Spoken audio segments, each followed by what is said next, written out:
Lo que vamos a hacer en esta hora es introducirnos precisamente en esas primeras importantes acciones y decisiones que hicieron que el cristianismo se convirtiera en lo que a través de los siglos fue pasando. Divisiones, uniones, más divisiones, uniones, reformas, contrarreformas. Vamos a iniciar esto precisamente haciendo y compartiendo esta presentación con ustedes para que vamos a esta. Ya. El mirar esta imagen, ¿qué nos recuerda, mis hermanos? Piénsenselo para ustedes. Vayan mirando y observen. Elegí esta, podía haber elegido otra, pero esta es como para llamarnos la atención de lo que, por un lado está lo que fue, donde está enterito ese muro. Y por otra parte está lo que las huellas del tiempo fueron deshaciendo y destruyendo. El famoso Coliseo de Roma.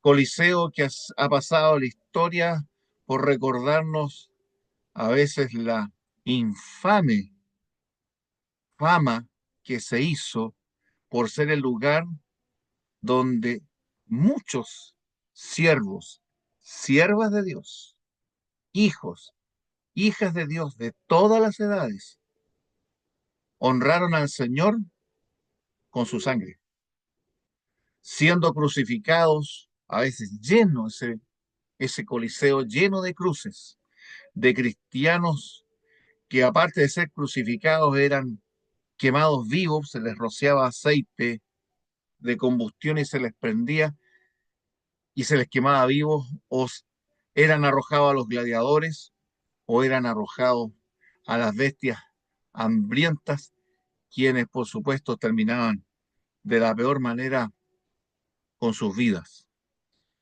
Gente que selló con su sangre, que amaban al Señor, cosa que hoy día en algunos lugares del mundo hoy sucede, mis hermanos, sucede. Quizá en una parte de aquí de nuestras clases vamos a mostrar un video que a lo mejor ustedes conocen, pero que sería bueno que nosotros viéramos que la persecución por nuestra fe, por la fe cristiana, en ciertos lugares del mundo, sufre de la misma intolerancia que sufriera cuando este coliseo estaba en pleno funcionamiento. Hoy es un testimonio silencioso de aquellos que fueron hijos de Dios y rindieron sus vidas allí. Pero cuando entramos a la historia, mis hermanos, ahora ya volviendo y dirigiéndonos a lo que es la historia cristiana en toda su forma, nosotros tenemos que ir catalogando los periodos de la historia, la forma en que la iglesia, para poderla comprender, porque nosotros necesitamos comprender la historia. Comprender la historia nos ayuda a entender lo que somos hoy día. Hay una frase que dijo el filósofo Platón, quien indicó con estas palabras: los pueblos que olvidan su historia, los pueblos que olvidan su historia están condenados a repetir sus errores. Una tremenda frase para toda institución que tiene un desarrollo histórico, una meta y un camino. Si la iglesia olvida su historia por lo que pasó, por lo que vivió, por sus aciertos y por sus desaciertos, sus subidas o sus bajadas, corre el peligro de olvidar su misión, de quién es y qué hace hoy día en el mundo. La historia de la iglesia tiene el propósito de decirnos de dónde venimos, qué hacemos aquí y para dónde vamos. No se olviden eso. La historia de la iglesia nos dice de dónde venimos, o lo que nos pasó, qué estamos haciendo aquí y en las circunstancias en que estamos y hacia dónde nos dirigimos. Y eso es importante saberlo. Entonces, tenemos, por supuesto, dentro de la historia el periodo apostólico. Y en el periodo apostólico vamos a tener a continuación la influencia de lo que se llaman las sectas judeocristianas. Las vamos a tener que considerar.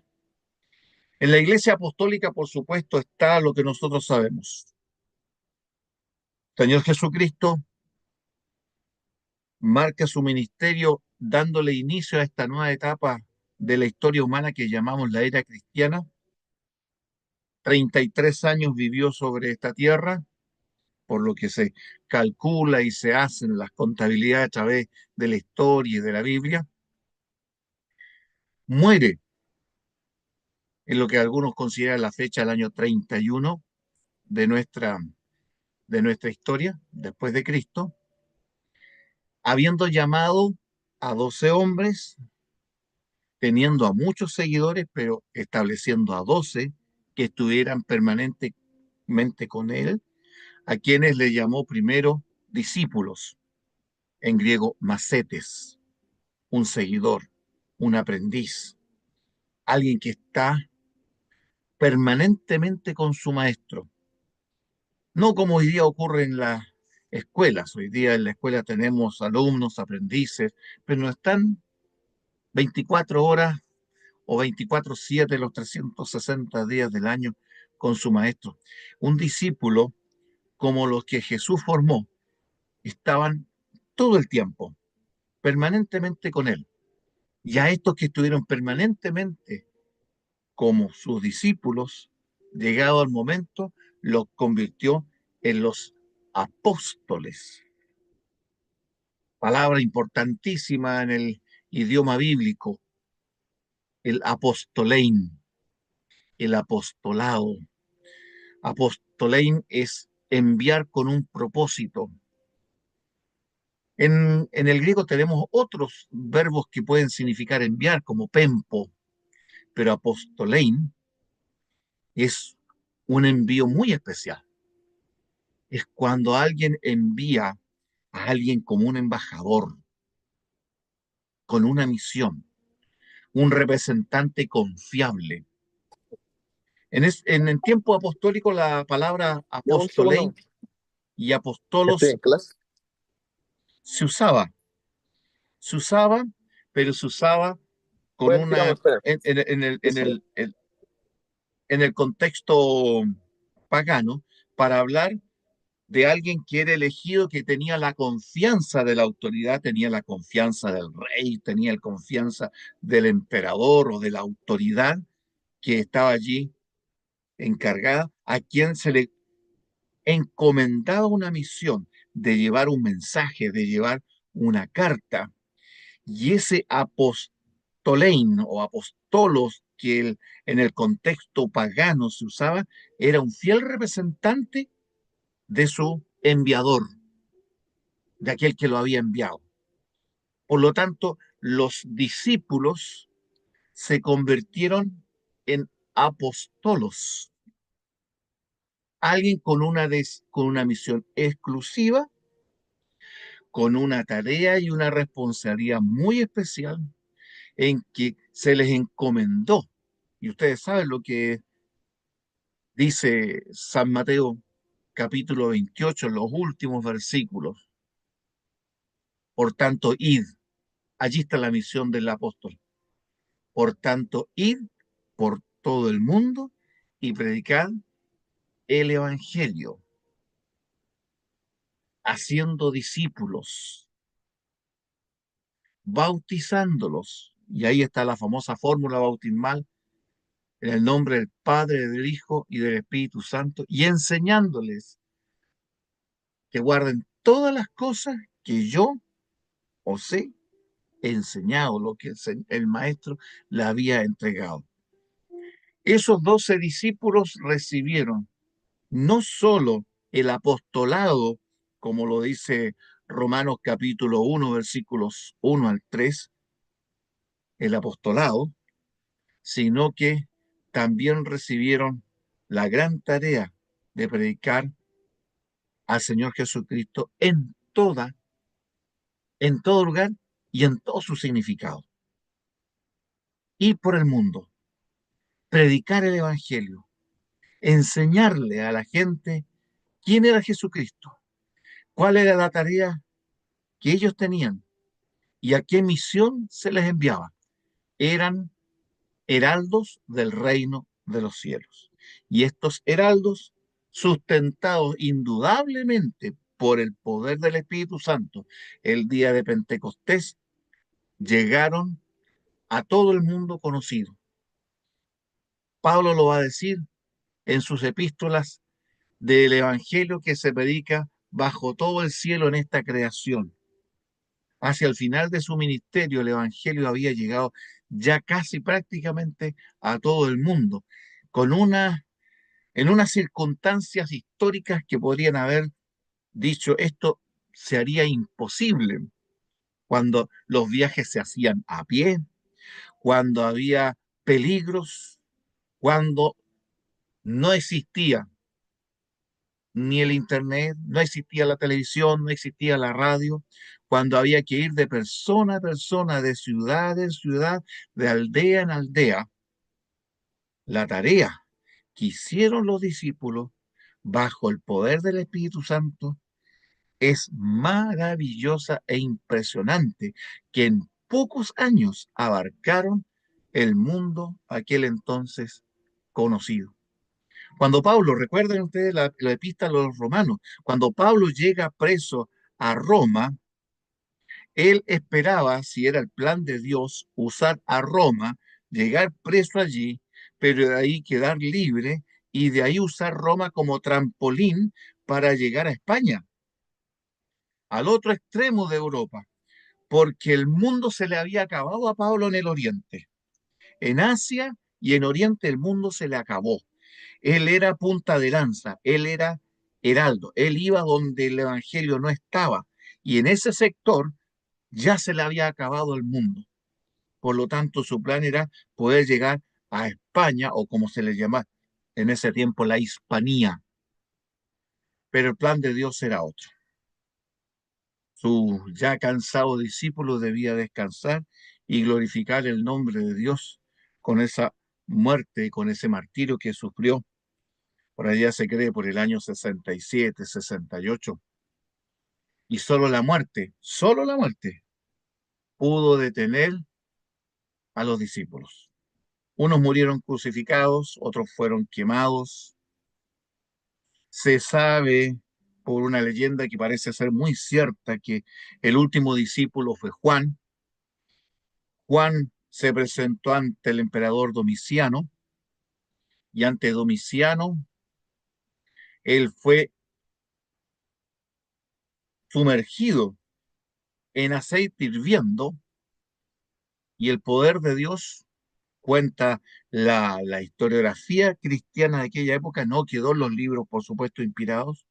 El canon no fue contado esto en el canon bíblico, pero quedó en la historiografía cristiana. Uno lo cuenta como leyenda, otro dice fue cierto, de que Juan, el anciano Juan, fue sumergido en aceite hirviendo.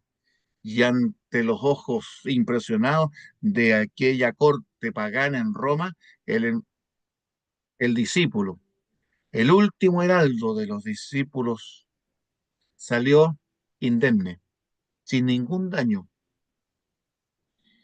Ni eso convirtió a ese emperador pagano, de tal manera que él se planificó decir, de ti y de tu Cristo no se va a escuchar nunca más. Por lo tanto, lo exilió a la famosa isla de Patmos para que nadie escuchara más de este discípulo. Pero ¿qué nos dice la historia? ¿Qué nos dice la misma Biblia? El propósito de los hombres, no importa el poder, es contradicho, porque allí, nada menos que desde Patmos, salió el mensaje que ha dado vuelta el mundo y ha sostenido a la iglesia por siglos. Nada menos que el mensaje del libro del Apocalipsis. cuánto bien, cuánto ha sustentado a la iglesia este libro que a veces se le teme, a veces se le ama dentro de la iglesia, pero aquellos que han sabido leer el mensaje del Evangelio y la conducción de la iglesia han encontrado en ese libro el apoyo, el aliciente y la fortaleza que les permitió viajar a través de los años, de los siglos y las edades, hasta llegar a los fines de los siglos en los cuales estamos nosotros. Ya después, Juan fue sacado de su exilio y se cree que por allá por Francia habría escrito ya los evangelios el evangelio de Juan.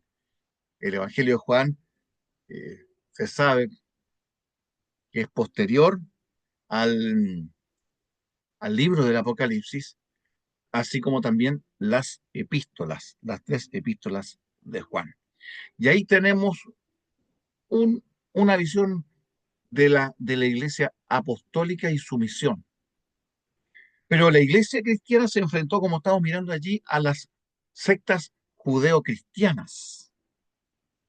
Se tuvo que enfrentar también a la persecución durante el Imperio Romano. En el año 64, el emperador Nerón proclamó y declaró la persecución contra el cristianismo después de haberlos acusado de incendiar y quemar Roma. Roma por días se quemó.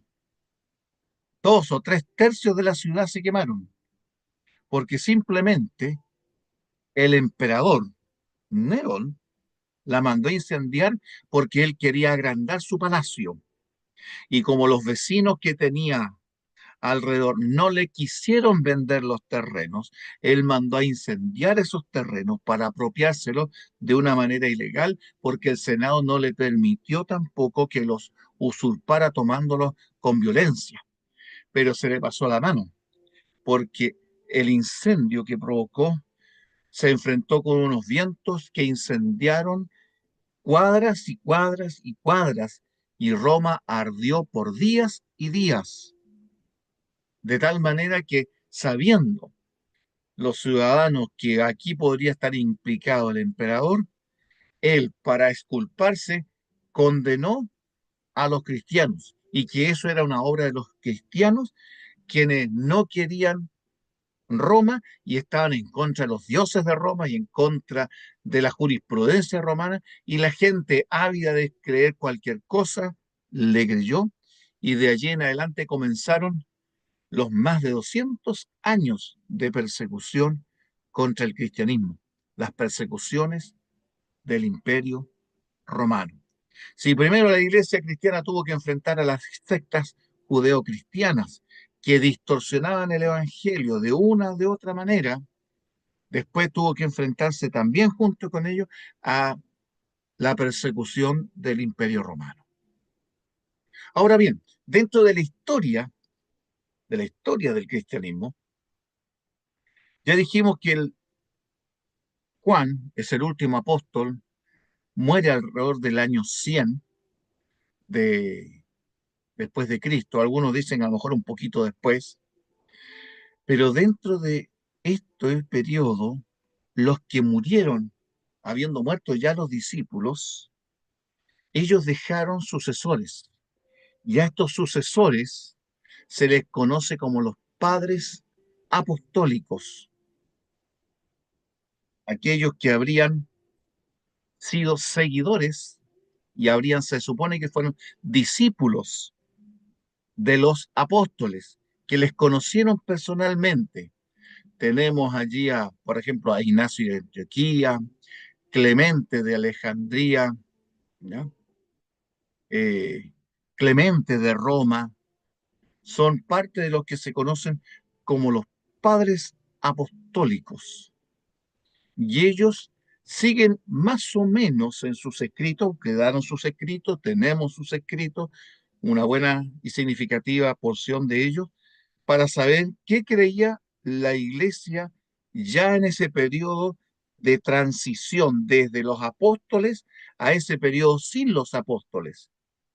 En gran medida, en un 90% podemos decir que conservan estos escritos la enseñanza apostólica, pero ya se ve dentro de esos escritos que son del año, unos, se cree del año 110, que serían los escritos de Ignacio de Antioquía, de otros son del año 130, 140, 150.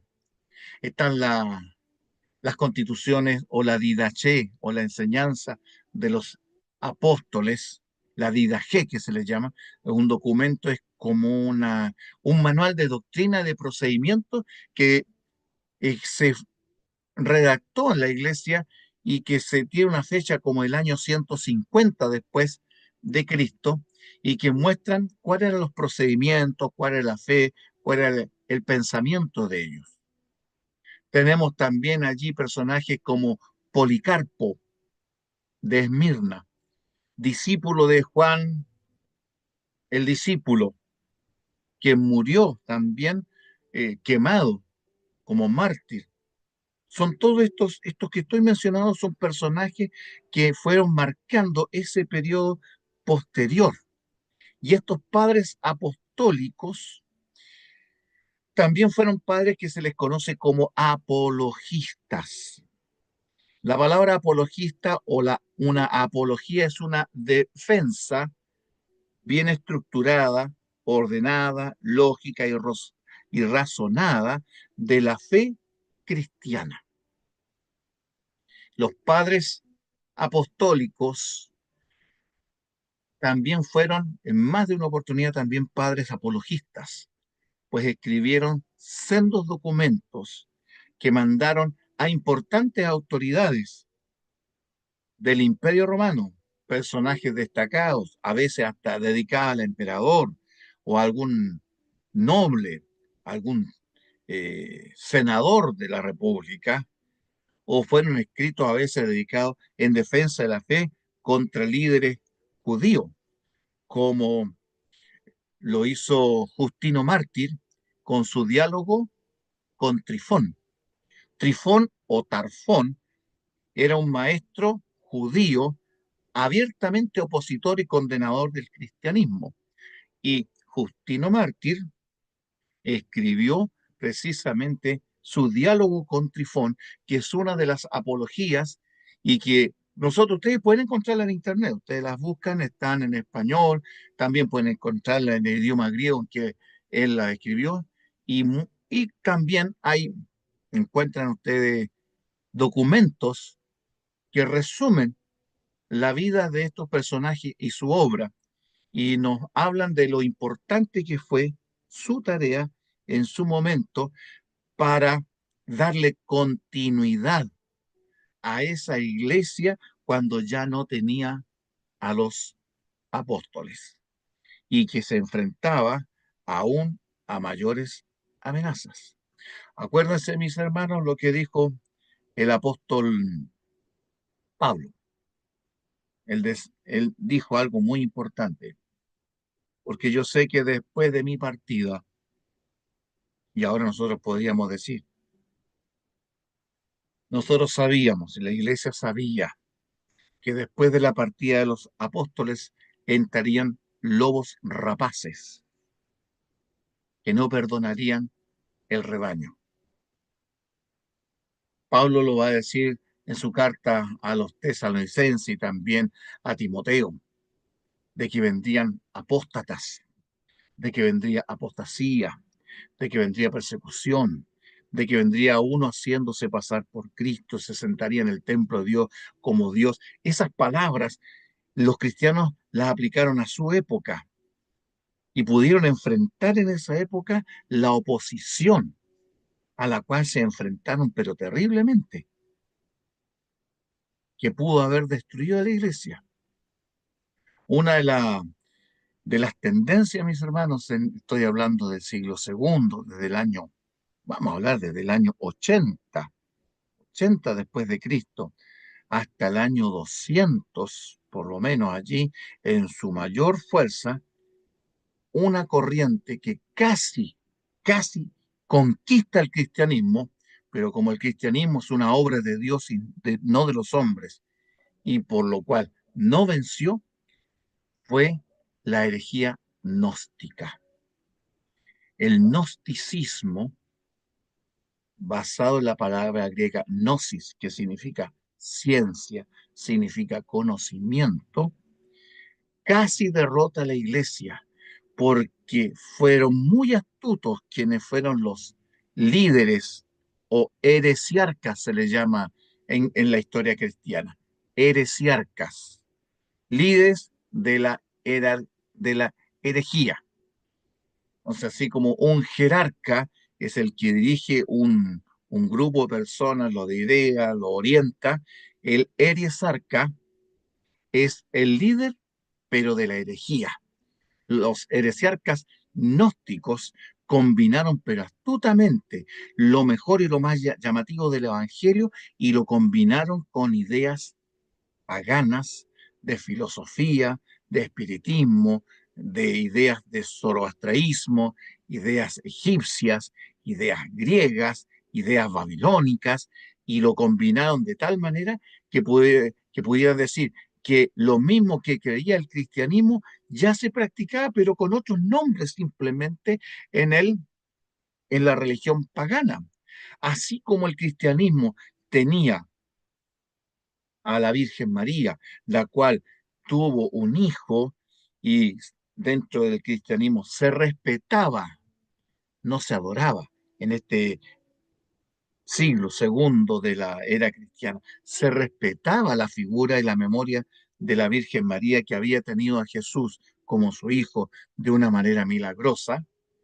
Los heresiarcas gnósticos dijeron, oye, pero María y su hijo ya era respetado en las religiones griegas, donde buscaron diosas que tenían hijos y las vincularon. Miren aquí, aquí ya tenemos esta diosa egipcia o esta diosa babilónica, esta diosa griega, que también fue virgen y que también tuvo un hijo y que fue siempre virgen. Y esas ideas paganas se fueron metiendo al cristianismo y moldearon y transformaron ese respeto por María y por Jesús hasta convertirla allá en el siglo cuarto, siglo quinto, en la Virgen María siempre virgen que tuvo al niño Jesús y que fue concebida sin pecado en la, voy a decirlo de esta, espero que no le suene muy ofensivo, en la María de la Iglesia Católica Apostólica Romana. Pero ¿cuándo comienza eso? Comienza en estos tiempos dentro del cristianismo con la influencia del gnosticismo. Hasta el día de hoy, el gnosticismo sobrevive. Ustedes verán que de repente en las ciudades los invitan a conferencias gnósticas del pensamiento, e invitan a la reflexión para liberar el espíritu. Es reminiscencia de esto, mis hermanos, de esto que viene allá, 1900 años atrás y que afectó al cristianismo de una manera impresionante, pero por la gracia de Dios, el cristianismo pudo salir adelante. ¿Ya? ¿Alguna pregunta hasta aquí, mis hermanos? ¿Vamos bien en la temática? ¿Hay algo que... Vamos bien, muy bien. Ya, gracias, mi basta. Entonces, eh, ya sabemos, estas cosas, mis hermanos, hubieron muchos heresiarcas y muchas herejías, y esas muchas herejías nos fueron cambiando el cristianismo que nosotros creíamos. Sí, lo fueron cambiando. Y se metieron todas esas ideas extrañas que ustedes van viendo que se confabularon y se ordenaron hasta dar como resultado, con el respeto que se merece, la formación del cristianismo católico romano. Allí decantaron la mayor parte de las herejías. Si, si antes en el paganismo se adoraban a distintos dioses, esos dioses que eran puestos en los palacios y en los templos paganos, la combinación del paganismo con el cristianismo, donde multitudes comenzaron, y ya lo vamos a explicar por qué, empezaron a entrar a la iglesia porque era la moda, pero que todavía tenían esa costumbre de adorar a sus ídolos. Entonces, para suplir la falta de algo visible en los dioses Marte, Juno, Júpiter, la diosa Venus, la diosa del amor, la diosa de la guerra, los distintos dioses los reemplazaron y pusieron la figura de los apóstoles.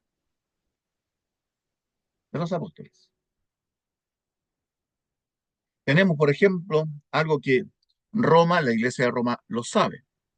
Hay en la iglesia, hay en Roma, más bien en Roma, allí guardado en el Palacio del Vaticano, una silla. Se la conoce como la silla de San Pedro. Esto se lo cuento a usted, a lo mejor ya lo saben el dato, pero lo traigo a colación ahora. Cuando el Papa, bajo la autoridad que él dice tener de ser el sucesor de Cristo y el vicario de Cristo en la tierra, va a hablar como maestro de todos los cristianos. Y cuando dice todos los cristianos, mis hermanos, ellos están pensando en todos los cristianos, en todas las iglesias. Maestro de todos los cristianos, es decir, no solo maestro de la iglesia católica, sino que el maestro de todas las iglesias que se dicen ser cristianas. Eso nos incluye a nosotros, bajo el pensamiento romano, eso es pensamiento romano.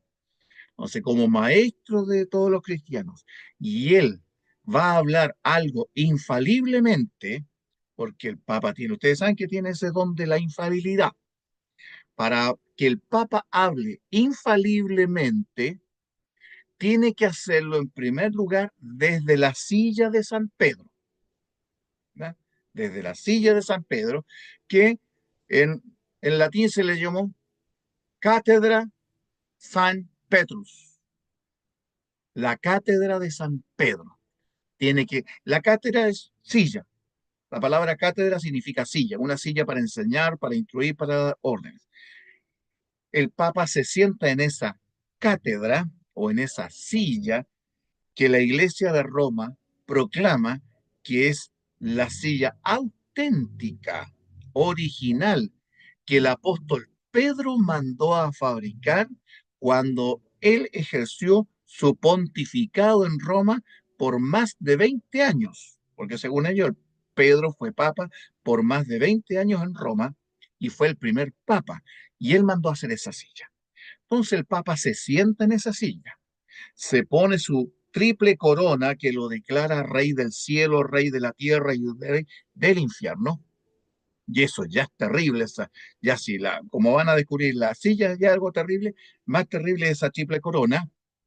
Y alzando sus dedos, haciendo este gesto ahí, en esta mano tiene que levantar su mano hacia el cielo y decir, nos, así una bien formal, dice, nos enseñamos, decimos y mandamos. Tiene que usar esa fórmula de esas tres palabras.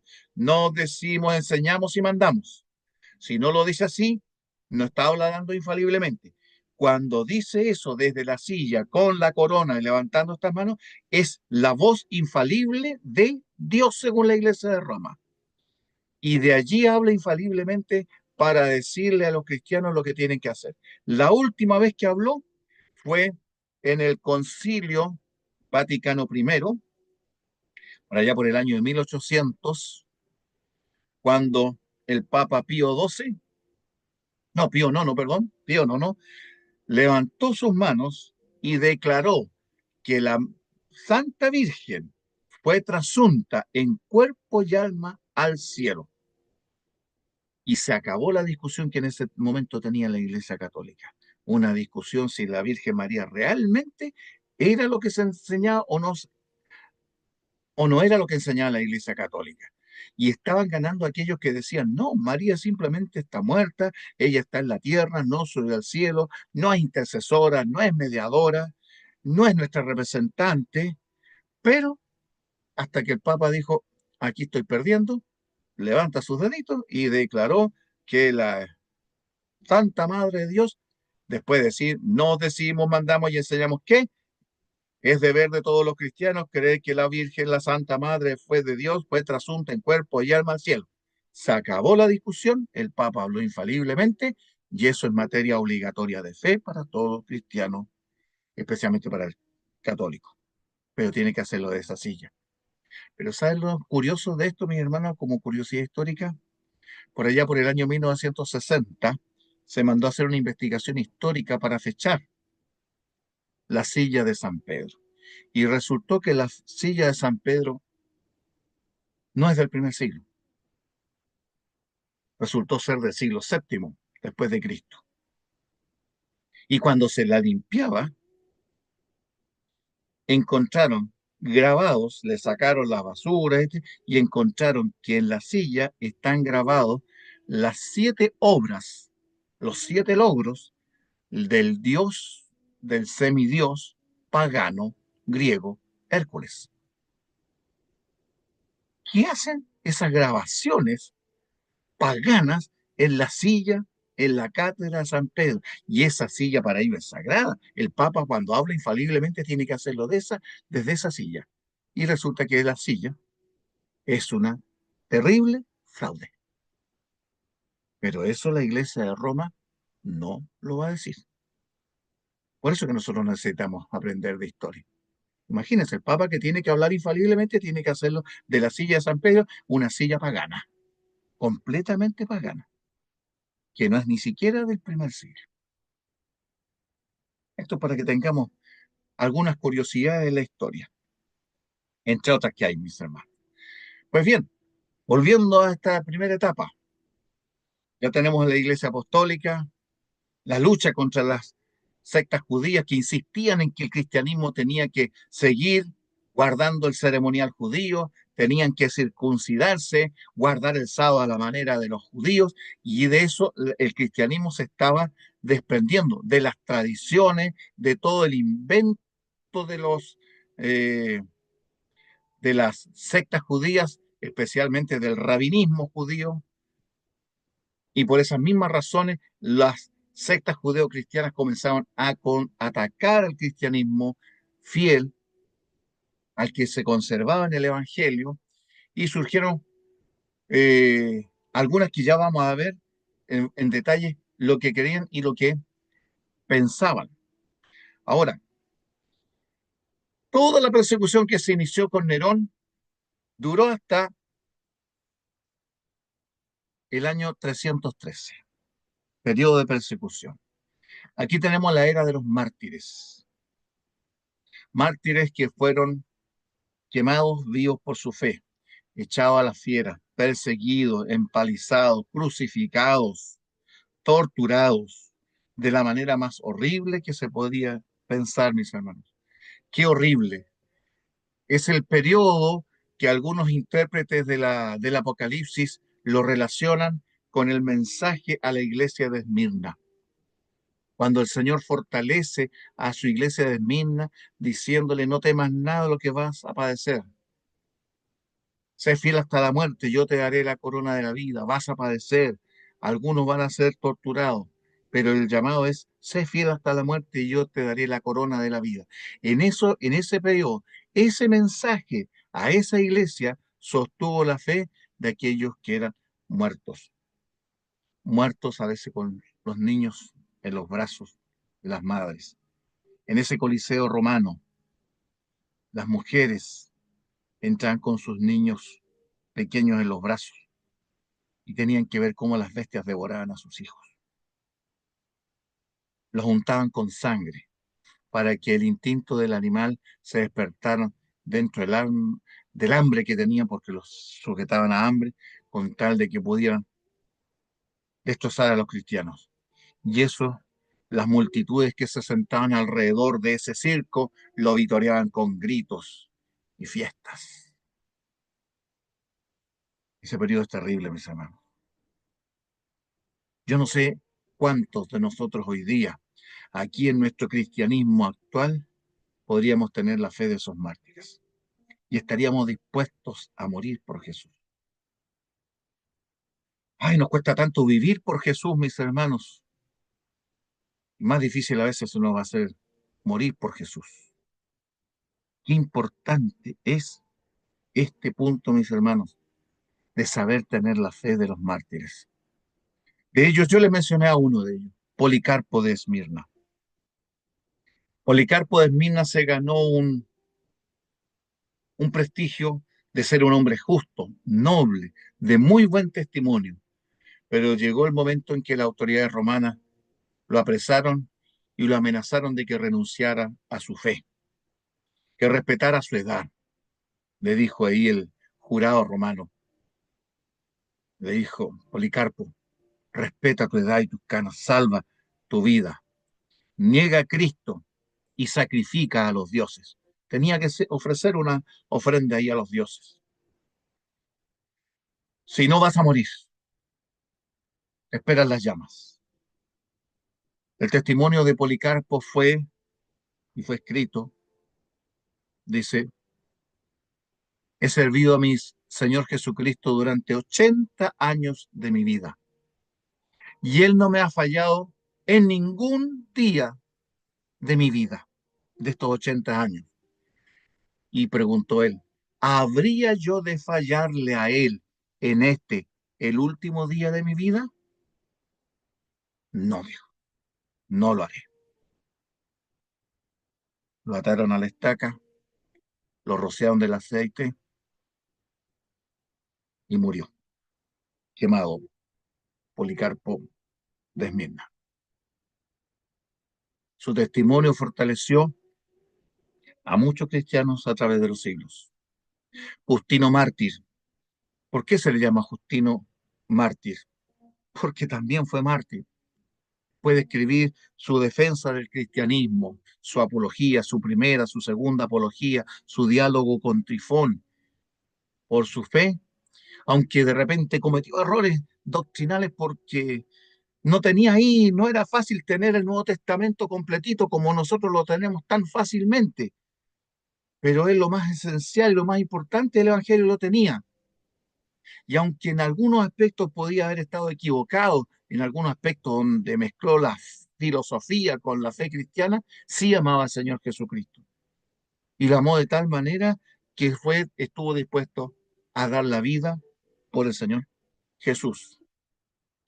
Cientos, miles fueron, quizás cientos de miles fueron martirizados en esta persecución.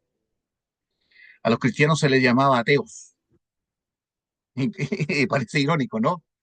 Pero los cristianos en esta época, cuando se convertían, dejaban de creer en la playa de cientos que tenían los pueblos paganos. Ya les podríamos decir, miles forma de adoración que era una ensalada de dioses tan terrible que ellos eran los creyentes en Dios y cuando un cristiano dejaba de creer en los dioses, eran los cristianos los ateos.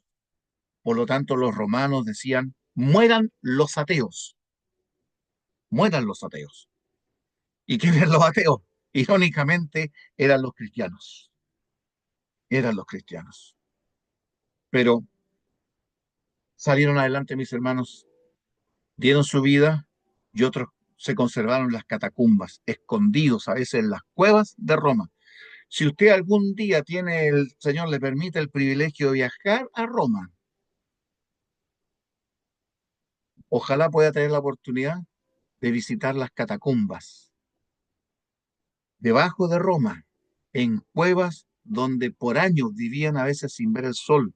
Allí en las catacumbas, escondidos bajo tierra, tenían sus lugares de adoración, donde rendían en libertad, pero escondidos del mundo, su adoración a su Señor Jesucristo.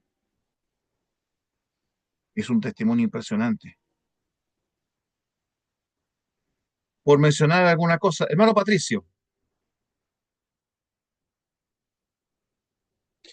Cuando hay un texto que no recuerdo ahora en Apocalipsis que dice y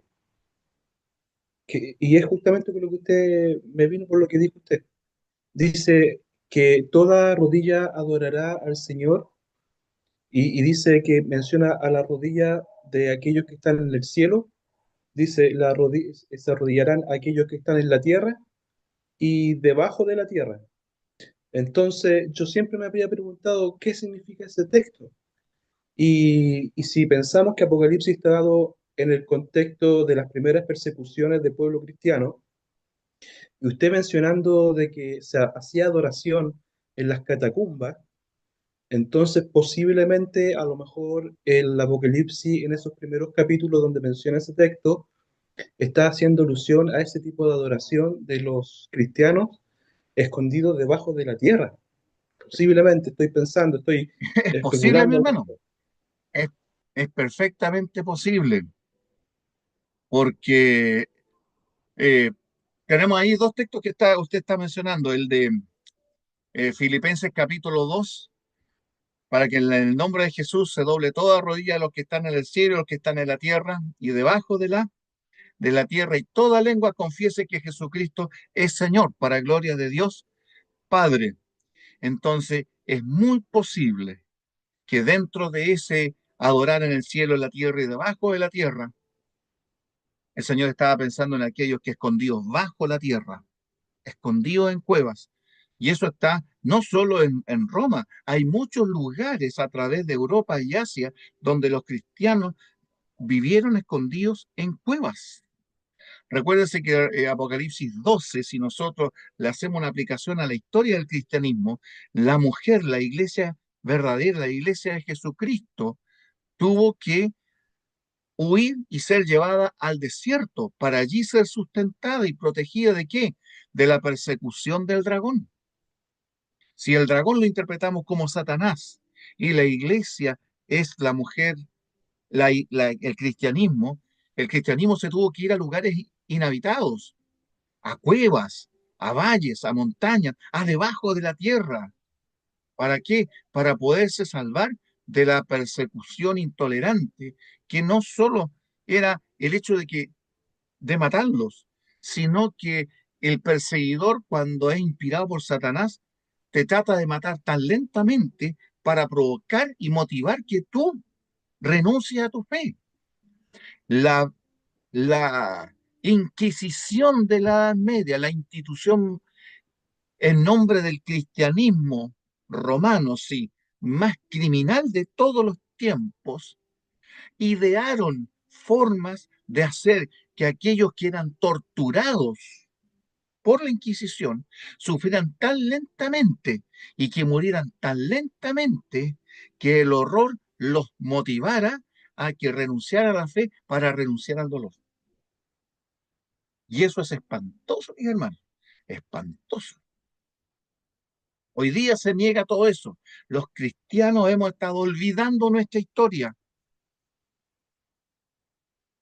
y de eso la iglesia jamás se ha arrepentido y ha hecho reparación de ese tipo de conductas en los siglos pasados.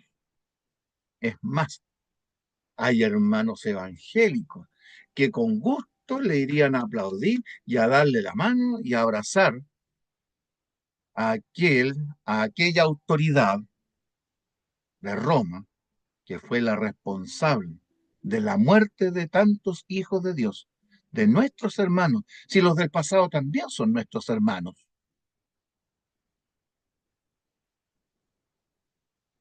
y murieron de la peor forma por ser fieles al Señor Jesucristo. No estoy sembrando el odio, no quiero decir, o sea, que odiar no, pero lo que Dios dijo malo era malo una vez, ¿se volverá bueno alguna vez? Cuidado, no caigamos en la trampa. Hermano Sergio, estimado pastor, su micrófono. A ver, mi pastor, mire, con respecto a la martirización, porque usted está focalizando dentro de la historia del cristianismo, el derramamiento de sangre, digamos, los mártires, fue, fue en el periodo patrístico de los padres la mayor matanza, por así decirlo, mi pastor. Por, ya, ¿sabe por qué se lo digo? Porque esto mismo, esta historia, la contextualiza en una dispensación, de lo que queremos la dispensación, digámoslo así, Cuando ¿Mm? leímos Apocalipsis, mi pastor, cuando leímos el libro revelado, usted se metió en ese foco, inclusive habló de una iglesia que está pasando, ¿no es cierto?, persecución, ¿cierto?, en un futuro. Entonces, yo por eso quiero hacer ese análisis, mi pastor, ya que usted está ahí metido ahí justo en los Sí, mártires.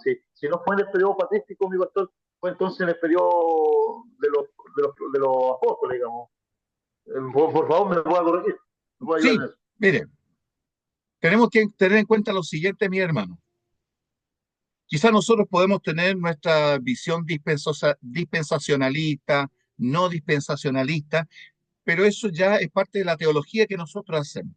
Pero hay una cosa que sí es cierto, mis hermanos. Los que vivieron los siglos pasados tenían la Biblia. Y no importa si en algún momento el mensaje, por ejemplo, de la iglesia de Esmirna, en una interpretación profética, en una interpretación teológica, lo aplique al futuro, ese texto estaba ahí. Y los que vivieron la persecución se aferraron a ese texto y a ese mensaje que les animaba a seguir adelante. Si a ellos les sirvió para ser fieles hasta la muerte, él les sirvió a los cristianos que fueron martirizados en el segundo siglo o durante la Edad Media con la Inquisición, a los cristianos que hoy día están siendo perseguidos por su fe. Ese versículo sigue siendo uno de los baluartes que les ayuda a saber que tienen que entregar su vida por Cristo al margen de la interpretación profética. Lo que ven en eso es un mensaje que afirma su fe para morir con dignidad, honrando al Señor Jesucristo. ¿Ya? Entonces, ya después que nosotros lo apliquemos ya dentro de la interpretación profética, ya es de la actividad teológica. Pero dentro de la actividad no olvidemos que los pasajes bíblicos nos sostienen a nosotros en primer lugar como mensaje, primero como palabra de Dios. Después podemos entrar a los significados ya más teológicos. Y de hecho, mi hermano, esta primera etapa patrística no fue la peor. ¿Saben? Hipólito de Roma nos cuenta en sus escritos que ellos en ese tiempo oraban para que la persecución del imperio romano pagano todavía no pasara. Y uno dice, ¿pero por qué? Si estaban sufriendo. Porque leyendo la Biblia y el Apocalipsis, ellos interpretaron que lo que venía después del imperio romano pagano iba a ser peor, peor, y fue peor. Porque el lugar que una vez tuvo el imperio romano fue ocupado por la Iglesia Católica Apostólica Romana. Y la institución, mire, imagínense, fundada por allá prácticamente en el siglo V, siglo VI, manteniendo su autoridad y su poder absoluto hasta el siglo XVIII, porque en el siglo XVIII ocurrieron eventos políticos que enclaustraron al Papa hasta el día de hoy. El habla la sacó recién a comienzos del siglo XX, cuando se le entregó las 10 hectáreas que formaron el Estado Vaticano, y dado por Benito Mussolini. Pero antes de eso, el papado se enclaustró desde el siglo, eh, dije, XVIII, cuando los franceses le quitaron toda autoridad y sometieron al Papa a una humillación y a un enclaustramiento que duró hasta ahora. Pero antes de eso, el papado era amo y señor de las vidas de todos. Amo y señor con el respeto que nos merecen, pero no podemos mentir en la historia. Los testimonios están escritos. La institución creada por Inocencio III, llamada Santo Oficio de la Inquisición, ¿ya? Se encargó de ser una institución que lamentablemente cobró la vida de muchos más cristianos, de muchos más cristianos, de lo que hizo el imperio pagano en la época patrística. Hermano Patricio. Cortito, respondiendo entonces a la pregunta que hizo el pastor Sergio, se podría decir que durante la época de la Iglesia Católica Se confirma entonces que hubieron más muertes, durante todo ese periodo hubieron más muertes que en la época apostólica. Indudablemente que sí. Indudablemente que sí. Me gustaría decir otra cosa. Me gustaría decir otra cosa. Pero si digo otra cosa, estaría mintiendo en historia del cristianismo. Por ponerles solo un ejemplo. ¿Ustedes se acuerdan de la matanza de San Bartolomé? Año de 1670. En esa matanza, los ejércitos franceses en el sur y norte de Francia se armaron para ir en una matanza contra todos los, eh, a ver, los hugonotes, los cátaros, los albigenses, a ver, se me está olvidando uno de los más importantes ahí de ese tiempo que Los repartían valdenses, los valdenses. Eso, ellos, los valdenses son los que dan origen al apellido Valdés. Los que llevan el apellido Valdés, de alguna manera están vinculados con los valdenses, con Pedro Baldo, con los valdenses.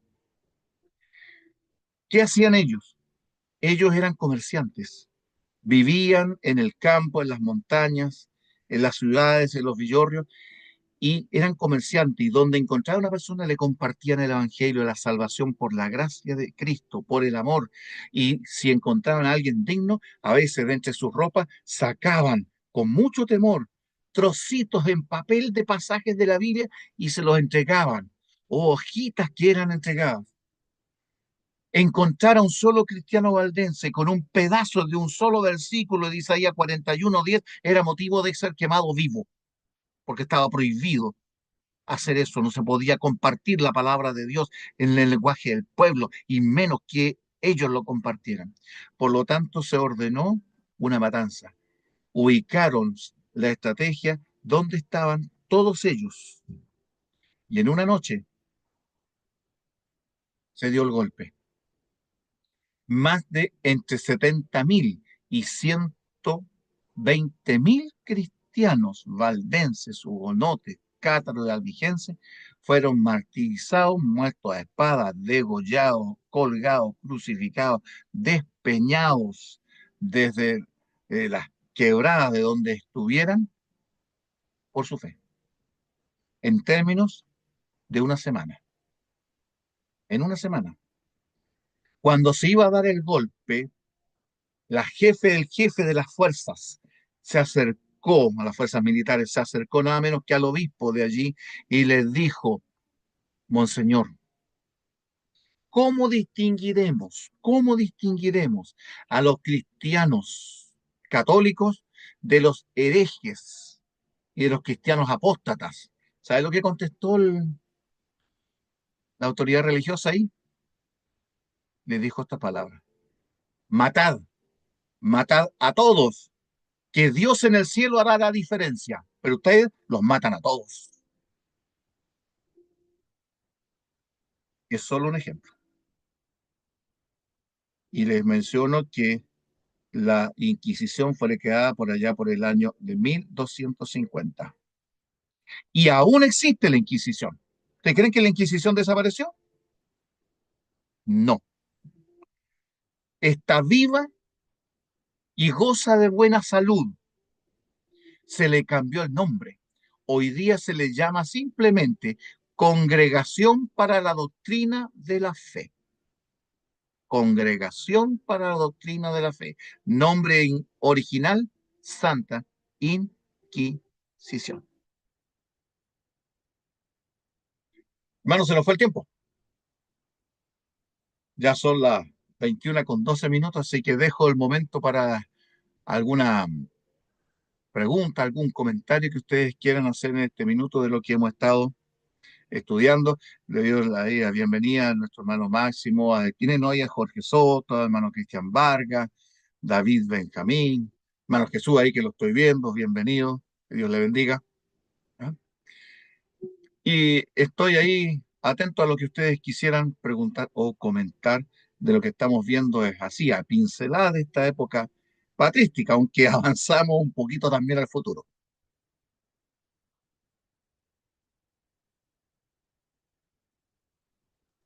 Mi pastor, con Para respecto aquellos que llegaron, perdón, mi pastor Sergio, siga usted nomás, siga.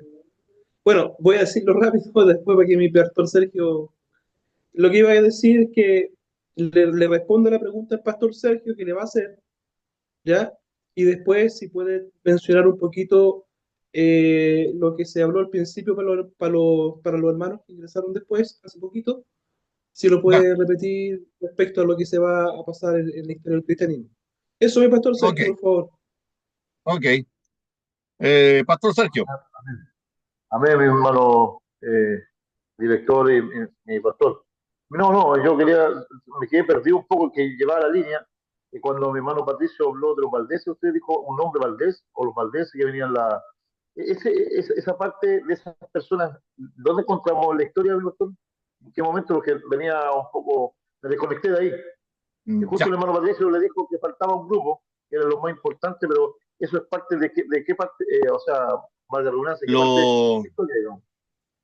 los valdenses, mi hermano, aparecen como seguidores de Pedro Valdo o Pedro Waldo, como se le escribe originalmente con W, pero en España se le llamó Pedro Valdo.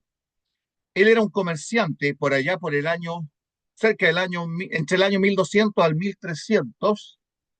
Surge él por buscando su fe y su salvación y encuentra y compra y adquiere la Biblia y, y lee la Biblia y se da cuenta que lo que está en la Biblia es muy, muy distinto a lo que se predica en el cristianismo de su época. Por lo tanto, él comienza a compartir y a enseñar con sus amigos, sus amistades, el verdadero evangelio. Pedro Baldo es considerado en la historia del cristianismo uno de aquellos, de esas portantorchas, de esas luminarias que sostuvieron en plena oscuridad de la fe la luz del evangelio. Por lo tanto, lo que él fundó y los seguidores comenzaron a llamarse valdenses. Estuvieron en el norte de Italia, sur de Italia, estuvieron parte de ellos en España, en Francia, tanto en el norte como en el sur, escondiéndose porque se les declaró después herejes, proscritos de la ley, y la Inquisición y las monarquías tenían la responsabilidad de perseguirlos, encontrarlos, torturarlos y si no se arrepentían de matarlos.